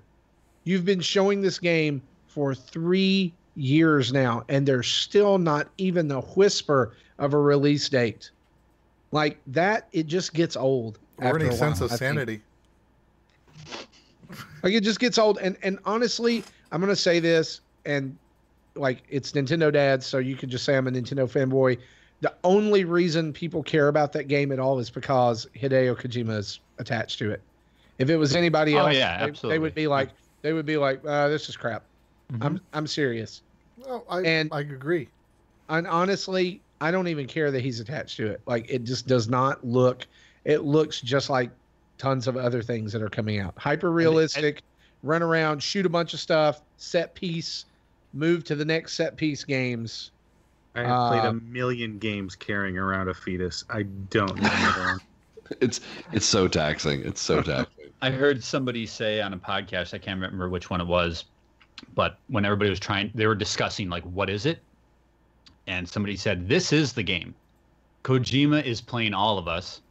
And like, this is the game to him, is that he's just stringing everybody along. And it's true. Everybody that's excited for that is because it's like a fascinating experiment. Like it's not the game that they're excited about. It's the what is this? Yeah, yeah, and I think that's interesting when you can, there are not a lot of names in the industry as a standalone that you could say, let them kind of give them a blank check, write what they want, and we're all going to be amazed by it or infatuated with what they're doing. And Kojima's one of them. Thank you. Oh my God, that hurt a lot. I'm not gonna lie. Shouldn't have held that in. Oh my God, that hurt so much. All right, guys, let's go ahead, Eric. One more thing I wanted to throw out there. I think Square Enix forgot that they had their own show because they had everything they showed was shown somewhere else and sometimes twice. Yep. Yeah. It's not cool. Not cool. All right, let's move on to a really quick rapid round of what have we been playing. John, let's start with you, sir. What have you been playing? All right. Well, I was kind of happy. Confession time. I'm gonna get chased out of this room, but before E3, I purchased the first Switch game that I had bought since Mario Odyssey. Oh, what was that? To play on the plane, Yoku's Island Express. Yeah, is that not great? It's super good. I wanted Really something for good. the airport and sitting around waiting for shows and stuff. And that is super fun. I'm sure you guys have talked about it. It's Castleroids type of game, but mixed with pinball. Castleroids. It's You better super explain that, John. You better explain that to the Nintendo dad's demographic. Oh no, I got the Castleroids. Okay. Well, we're just sick of hearing Metroidvania. So we're like, We've what? rebranded it. Yeah, we just rebranded the so it's Castleroids games. I'm sorry, Justin. Did you say you have Castleroids? Yeah, I've got a really bad case. I hear there's cream ointment for that. Not going down. But yeah, that's been super super fun. I love it. It's fun in just like short bursts. Just pick up for 10-15 minutes, Yeah. and it feels fun. It feels great to be playing the Switch again. Yeah, it's a great. I love the mechanic of taking an idea of a pinball game and then making a side-scrolling, Castleroid game against it, right? Which is fantastic. Great art style too, and Yeah, it's gorgeous. and fun writing. Yeah, it was great. Yeah. Yeah, We could write an I bought it episode for title the for you. plane, and then my wife, like while we were at the conventions and everything, I think she pretty much beat the game back at the hotel, kind of before I could get very far into it. So Nice. Awesome. Cool. All right. Yeah. So guys, check that one out. That's UK Islands Express out available now as well. Adam, how about yourself?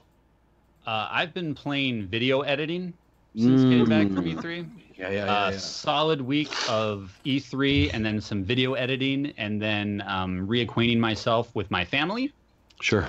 and some pretty solid watching The Bachelorette. Nice. Yeah, I'm missing my texts from you, by the way, or my DMs about what's going on with The Bachelorette. We're not getting it over here in Ireland, so. I'll give you a little spoiler, Justin.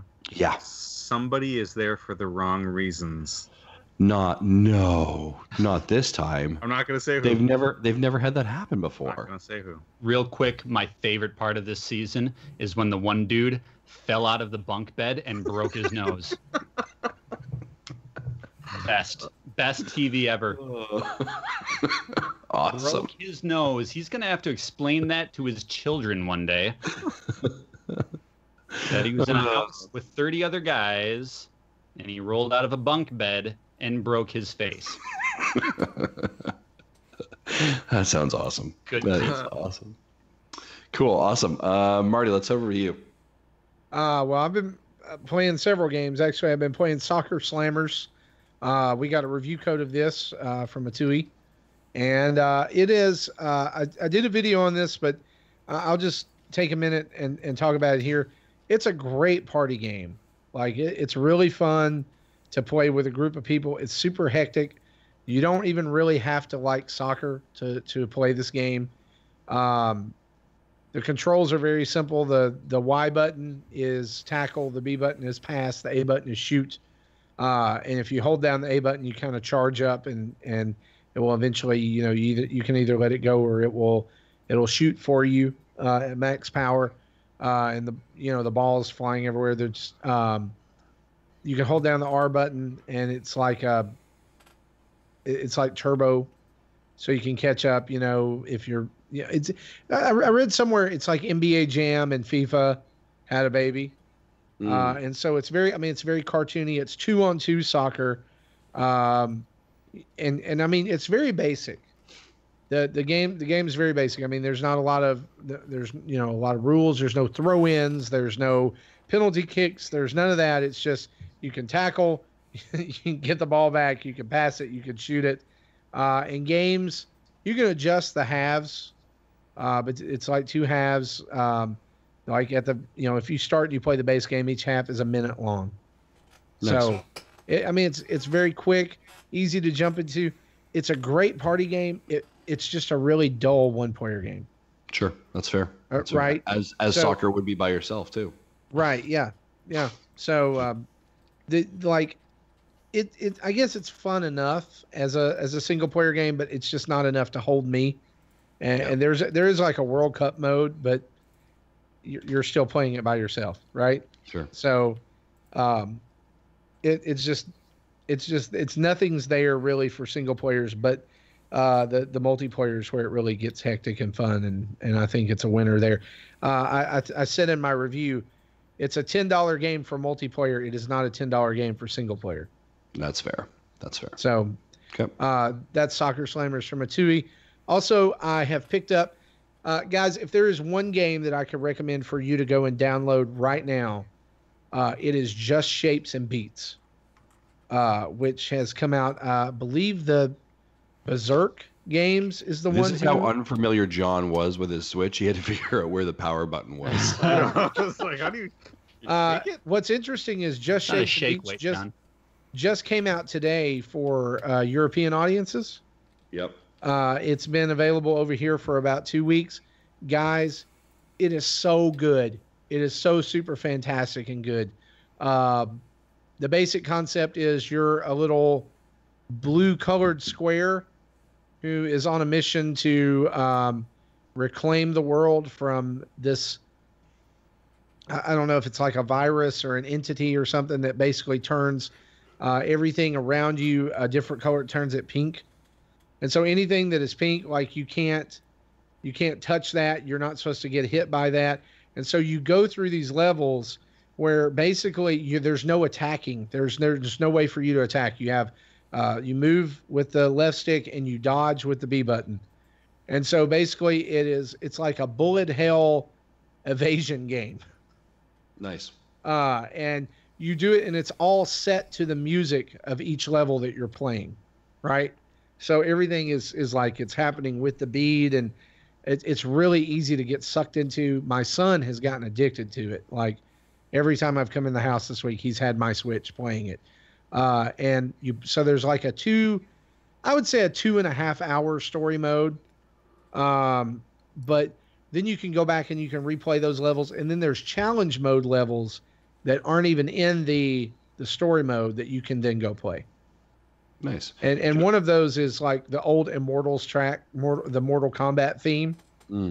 And so like, while you're like the things you're dodging are like the silhouettes of Johnny Cage and Liu Kang, like flying across the screen, doing their moves and different things like that. So it's a really, like, I'm so impressed by it. I keep coming back to it. The music is fantastic. If you like electronic music, the music is fantastic. The controls are just super precise and spot on. And like, I thought the story was really cool too. I mean, it's your basic fare, but the way it's presented, there's no dialogue. It's all told with music, and the music, even in the background of different areas, goes along with the visuals and what's going on. So I don't think it can do wrong. Now, Marty, we don't have any coverage on this on our channel yet. Can we expect something soon? Yeah. Expect a video by this weekend. Just haven't been able to crank one of those out yet. So, but I'll throw up a video showing off some of the levels and everything, as well as challenge mode along with that Mortal Kombat song. Very cool. But there's if you don't want to wait, there's tons of playthroughs and stuff on YouTube already. But we obviously want you to look at ours. So The last game I've been playing is a game I've been playing with my wife. I actually bought it for her, and that is Lego The Incredibles. That released the same day the movie did. It has both the Incredible movies in it, but huge spoiler alert: if you don't want to have the second movie spoiled at all, like go see the movie before you buy it, because for some reason they make you play the second movie first. Oh, yeah, that was really not a good choice.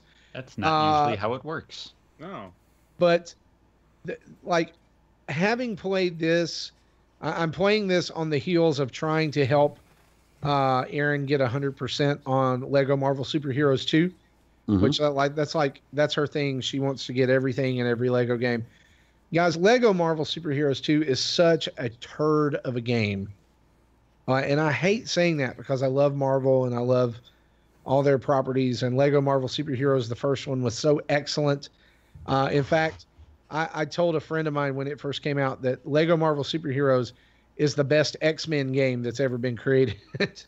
Because like, if you've never played it, there's this X-Men level that in the first Lego Marvel Superheroes that's totally dedicated just to X-Men characters, and it's fantastic. It's like everything that makes X-Men great.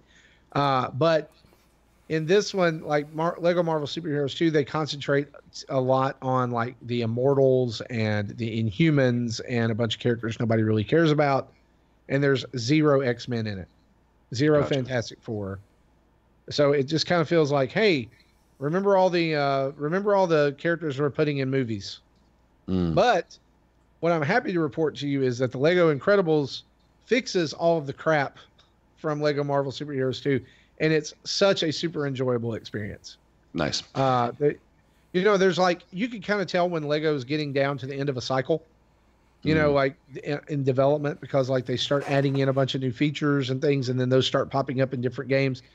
This feels like the culmination of a dev cycle for Traveler's Tale. So nice. There's a lot of different things going on in here they're different from previous Lego games. It's very much squad based. So like Mr. Incredible has powers only he can do. So, but they have to interact with Elastigirl to actually complete some of the parts of the level. Like it's necessary to use both of them and not just one. And the coolest part of the game is they included 12 characters from other Pixar movies. Okay. That are unlocked using these big Pixar family builds. So like I don't want to spoil any of them because it's like they're really cool moments in the game. But like just think like Brave, Up, Finding Nemo / Finding Dory. There's characters from those movies in this game, and then you like after you unlock them, they're not just there. You can actually play as them, and they have unique powers and different things that actually help you get further and get to 100%. I assume is what it's going to be. Cool. And there's like a lot of little peripheral characters that you've seen or heard mentioned throughout the Incredibles movies that are unlocked in this. You can play as in these games, like some of the superheroes in the first one that had already been killed, or some of the ones in Incredibles 2 that are mentioned or seen in part of it. So it's just a fun game. I will always recommend Lego games for families. Yeah. I think this is a win-win, and it's much better than the movie. Nice. Fair enough. All right. But and we've got footage, and we've got footage on our YouTube channel as well of the Let's Play, so you can check about it. 30 minutes of that going through the first level. Nice. So, but again, spoiler warning: if you haven't seen the movie, it's really the first part of The Incredibles 2. Yeah. Before we move over to Eric, Marty, can you do me a favor? Can you open up the Patreon ledger in an Excel document so we can do this activity with John and Adam? Because I don't have Excel on my MacBook. So absolutely. You know what? I actually have that Patreon report I downloaded earlier today. In an Excel. I love it. Perfect. Eric, before you fell asleep, because you were starting to fall asleep over there, what's up? Do you have any new games you want to talk about, or you just want to have a nap? I have nothing new. I've just been playing mostly more of the Pokemon Quest. I love your enthusiasm in that game, by the way. I'm actually surprised how much I'm getting into it. I beat like the first 10 stages. The next stage is literally Mewtwo, and he is the only thing in the stage. and he just cleans my clock. Fair enough. All right. Good Pokemon Quest update. I appreciate that. I expect a new report next week, please. Thank you very much. All right, moving on. I have one game I just want to talk about. I have been playing Pode, P-O-D-E. This just hit the eShop today. This is from Henchman and Goon. This was highlighted in a March Nindy Direct. This is a master class on how to build couch co-op family-friendly puzzle game. This is a beautiful art style. It is very Pixar, Disney-esque. It is 2 players, and you have the ability. You basically have to solve. Every room is kind of like a little puzzle you have to solve to get out of. And you have 2 characters. One is a fallen star, and their ability is to their special abilities to help vegetation grow in the area. And the other one is kind of this rock. And the rock has the ability to activate rocks and debris within the level. And so so activating your specials kind of creates platforms and levels that you have to move around.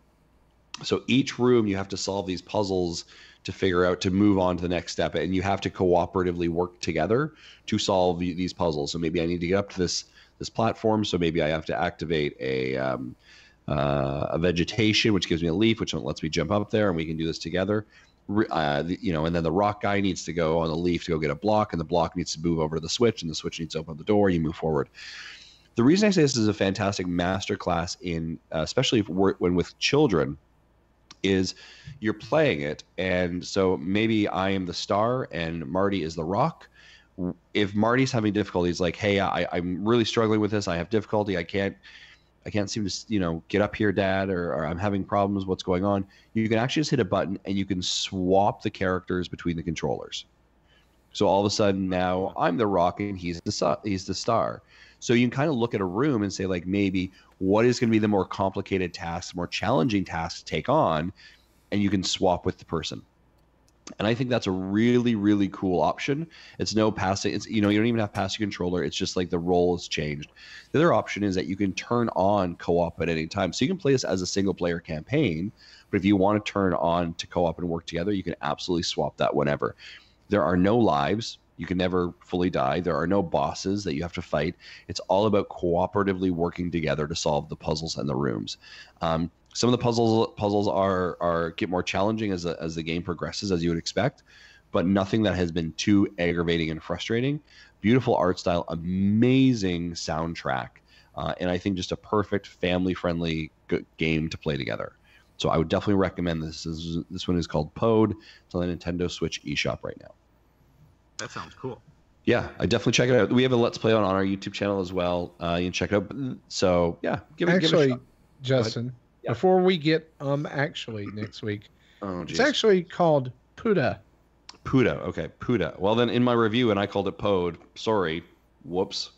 Puda sounds dirtier. Yeah. Puda. Let me ask you real quick. Yeah. If you've covered this game, I was looking for one of the other games you're talking about on the eShop, and I came across this. I'm very interested in this game, A Magical High School Girl. Jesse, Eric, this seems up your alley. I have not played that one. Oh, I want to know about it so much. Is there? I did see it in the shop when it launched, but must have been something about it that made me want to pass. I think you've just found your new video series, John, where you randomly pick a game that your fans select for you out of the eShop, and you have to play it and review it. I want to be a magical high school girl. If you don't I love cover this. I love this idea. Can Can we please make this Make this John happen. plays? I'm gonna find the developer and I'm gonna ask for a review code because I don't know if I can spend $15 on this in good faith. Feel good about yourself. Yeah. Excellent. All right, so we're going to start rounding out the show. But one of the first things we want to do is we have got a set of these Joy-Cons that we want to give away. So John and Adam are going to help us do it. So John, can you pick a number between 1? Actually, you can pick a number between 0 and 9, please. B. B is the right answer. Awesome. Thank you, John. Let's go 4. 4. Okay. Adam, if you can pick a number between 0 and 9, please. I'm going to pick the number of times that I've had a sleepover at Eric's house, and that is 9. Awesome. All right, so Marty, if we go down our Excel document to the number 49, who is winning a set of Joy-Cons? And of course, this is our contributors to Patreon. And to do that, all they do is head over to patreon.com/NintendoDads, subscribe for as little as $1 a month, and they get into vetted put into awesome entries such as this as well. I think Marty's counting. Fingers crossed. It's going to be. I have no one. I don't know. John's like, is it me? John, I don't think you support us, do you? I do. I do. I realized it afterwards. Hang on. Are you kidding? It is Sean Allen. Sean Allen. All right. Let's highlight that one. Sean Allen. Sean Allen. All right. We'll have to reach out to Sean Allen. I'm going to set Joy-Cons. Well done. Well, Sean Allen, thank John and Adam on Mega Dads because they just got you a Joy-Con. You're welcome, Sean Allen. Some sweet Joy-Cons, by the way. They got him a brand new flip grip. Yeah. They should really thank Eric for letting me have 9 sleepovers at his house. That's really exactly it.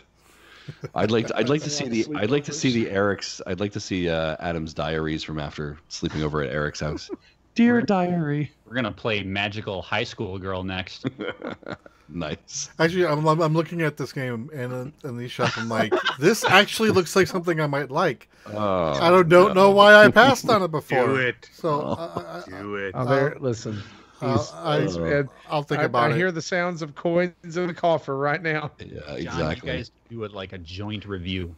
Oh, you should. Totally. Do it. That'll be used as evidence in court one day. Probably. Just as we're running the show, guys, John, Adam, why don't you guys take a couple moments to talk about what you guys do, where people can support everything you guys do, the amazing content. I mentioned at the top of the show, we are legitimately big fans. Thank you so much for joining us again. You guys are doing just awesome stuff. So maybe you can kind of tell us where we need to go or where all of our audience needs to go to support you. Megadads.org is our main hub site. That's got everything that we do, the podcast, the videos, the write-ups. You can find it all there. You can follow us on Facebook.com/Megadads or Twitter @MegadadsBlog and Patreon.com/Megadads if you want to give us dollars. Nice. And you guys obviously have your podcast that comes out monthly as well, which is absolutely fantastic. Megadads Live, which is on iTunes and Google Play and Stitcher and NPR, AM radio, all the usual spots. And very much like us, their episodes are typically about 2 hours as well, which is fantastic. Now, I will say this to our audience: they have put an E for an explicit on their tags on their podcast. They've earned that right to be there. So we get a lot of people who are saying we love listening to your show in the car with our family. This is probably not a good example of that. The one we had a guy tweet us once, and he's like, "I really like your articles and stuff, but I'm worried if I listen to the podcast, there'll be swearing in it." And I'm like, "Oh no, dude, stay away." My favorite is when we're at a local convention, and every once in a while, like a child will come up and pick up like the little flyer, like, "I'm gonna listen to this." It's like, no, you're not. Please no. That's awesome. Cool. Well, guys, thank you so much for joining us. We really appreciate it. And thank you so much for, for those who don't know, we have some footage going up on our channel very soon from their E3 experience with Nintendo. So we're going to have some of that, some actual gameplay footage as well. So thank you guys so much for doing that and providing us that content. We greatly appreciate it. Thank you for letting us do that with you guys. Yeah, don't get too excited because it's kind of like 30 minutes of us looking sad. It's just like we're just sitting in a corner eating some chips. $12 pizza. Nice. I'll see what I can edit out. It's good stuff. You'll like it. Okay, awesome. All right, guys. So as we round out this thing, I do want to give a huge thank you to our Patreon producers. That's Chris Mears, Dave Ernsberg, and Mr. Timothy All. Thank you so much. Of course, much like David, Chris, Timothy, and everyone, if you want to, you can head over to patreon.com/NintendoDads. Support us. Throw us $1 a month. That would be fantastic. You get entered in amazing draws. like we did today, plus our eShop giveaway cards. We've got tons going on there, so check that out. You can, of course, follow us on all the social medias. That's Twitter, Facebook, and Instagram. It's Nintendo Dads. It's a really simple handle, so check that out. You want to email us, you can email us directly at nintendodads@gmail.com. We are on Twitch at twitch.tv/NintendoDads. YouTube channel. We have over 600 videos on our YouTube channel. We usually put out 2 to 3 every single week. We have 4 that came out this week.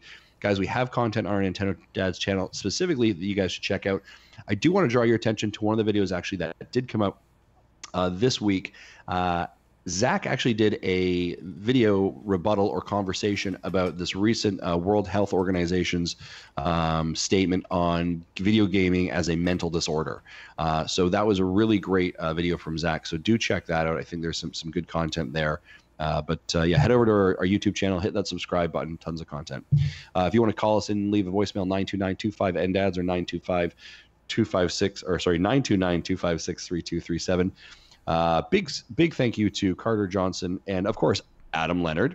Hey, for our amazing artwork that we have on our Facebook, YouTube, all of our social media sites, and we appreciate all that. You can, of course, if you want to check out our show, head over to head over to iTunes, Stitcher, Google Play, and of course VGTribune.com. For myself, for Eric, for Marty, for Adam, and for John, and of course the absent Zach Erickson. Guys, thanks very much for watching. Bye-bye.